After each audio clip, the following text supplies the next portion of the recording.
Good morning. Good morning. I am Dr. Okeke. I'm a primary care physician by trade, but I no longer practice clinical medicine. But I since then moved on to public health and business healthcare administration.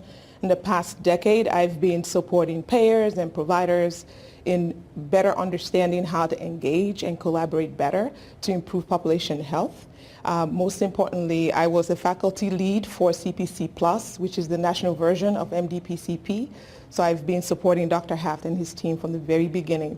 So hopefully myself and my team can be able to walk you through the MDPCP program and the model and kind of brainstorm what you're thinking, share ideas of what's working, and we'll do our best to kind of give you something to walk away with. Tips, ideas. Again, there's no one way to do this work, but we can at least give you some more hands-on learning experience and examples that you can at least build on. Okay, that's me. I have no disclosures related to this presentation. So the training is designed actually for practice staff, so those who support the practitioners. We're working on a training that's specific to practitioners that will happen later in the year. And this is because we understand that as a leader, you make decisions. And it's one thing to kind of have the practice staff trained, but it's also good to train up the practitioners so that you can all be in sync. However, some practitioners wear multiple hats. They are administrators some days as well as clinical leads. So if you have practitioners in the room, that's also helpful that you get to hear what everybody's listening to on your team so that way you can work together better. So an icebreaker. I love the setup in the room. So I want to start by saying that this takes team effort. It takes teamwork, both in your immediate practice all the way up to the state and then CMS. So I want to encourage us to believe that we have strength in working together. So if everybody could please stand up and give at least 3 people a high 10 and say, we're in this together. I'll start with. We're in this together. We know that. Hey, yes, we are.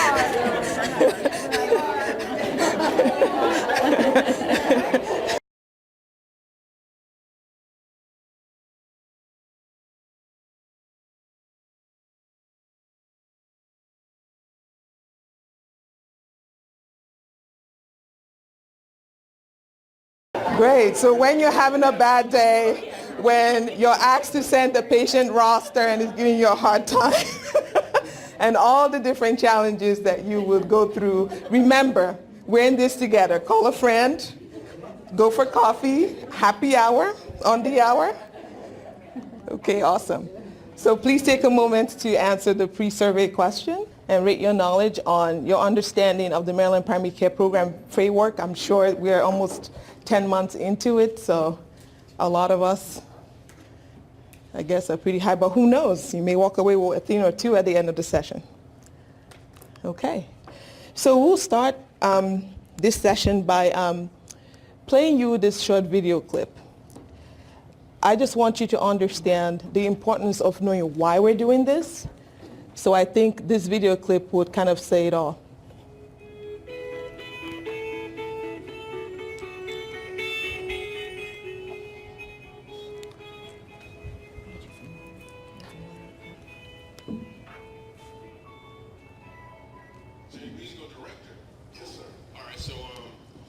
Let me get a couple bars of like Amazing Grace. Can you do the first part of that? Go ahead.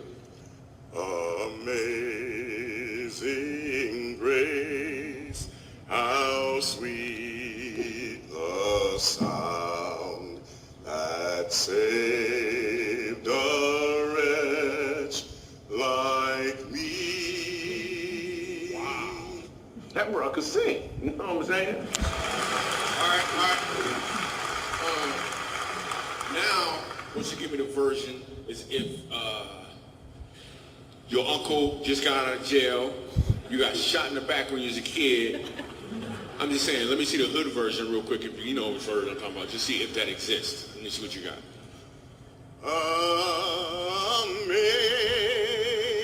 Amazing grace, how sweet the sound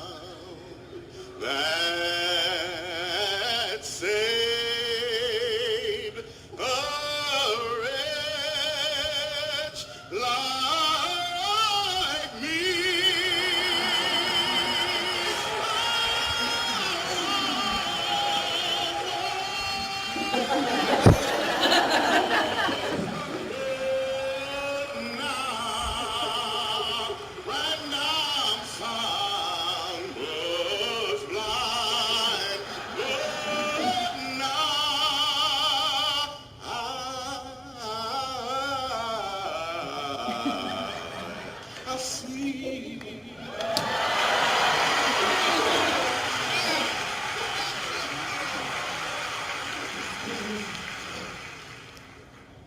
here's the thing. The first time I asked him to sing, he knew what he was doing. The second time I asked him to sing, he knew why he was doing it. When you know your why, your what has more impact because you're walking in or towards your purpose. So let me give you a minute to take that in. So we want to start with discussing why. Why are we embarking on this journey, transformation journey? Because if we know more about the why, then it just gears you up and you are powered up. So the first reason is that we want to provide the best quality of care for all Marylanders. The second is that we want to shift from an ever-increasing volume demand to more value-based care. We also want to avoid unnecessary ED visits and hospital visits. And then we also want to show the nation that we can be a leader in healthcare.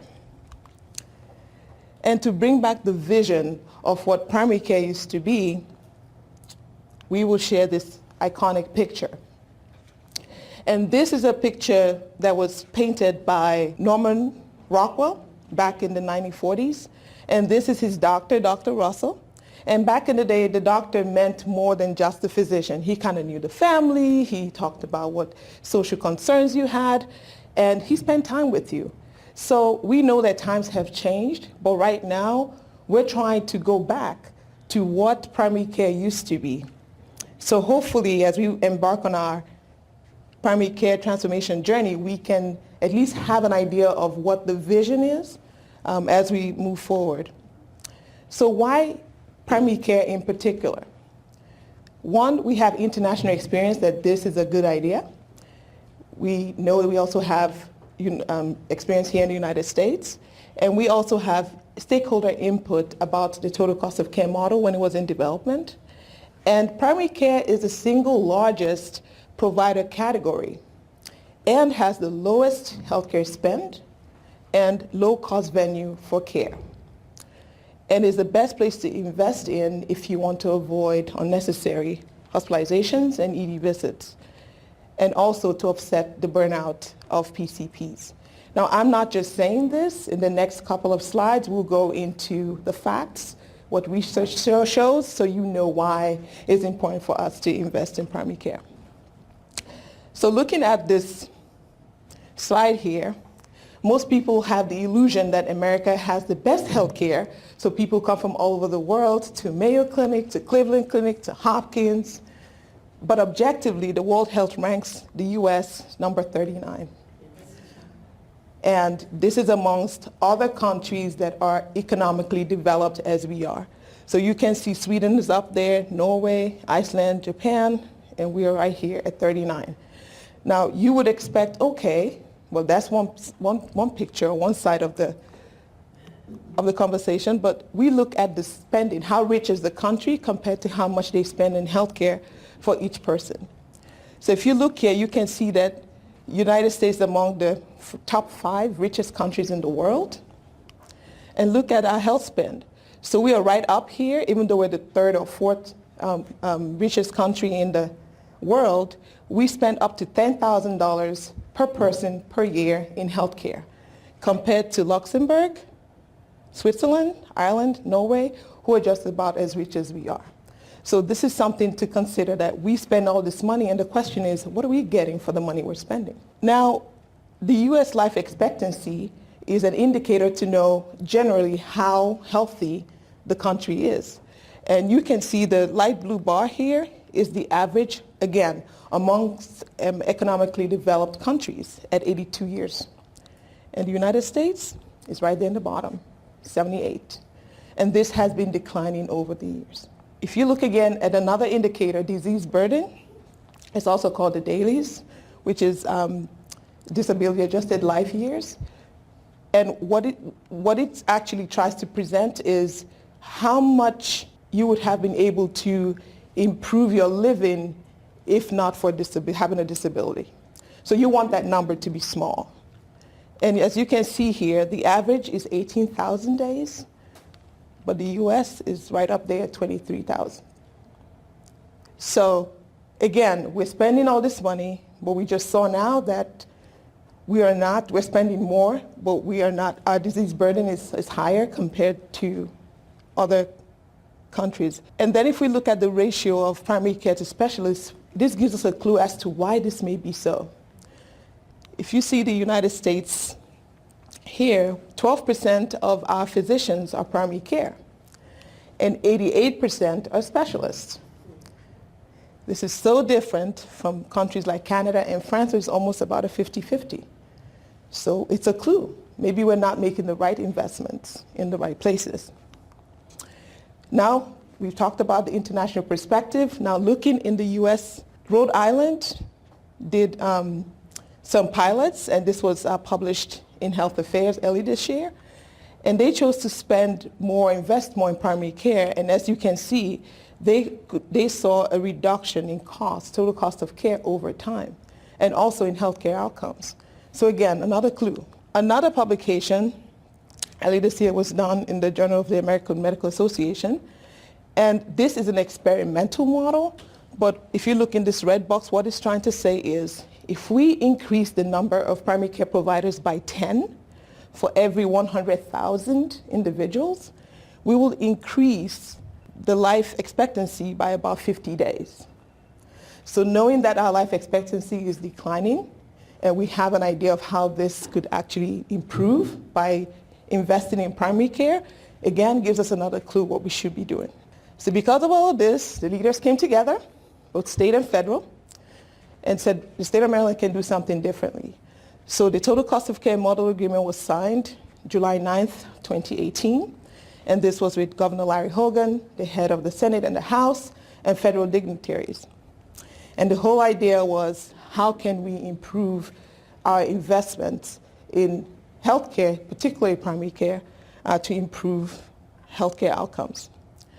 So this is the total cost of care model. How many of you have heard about this model? Good, awesome.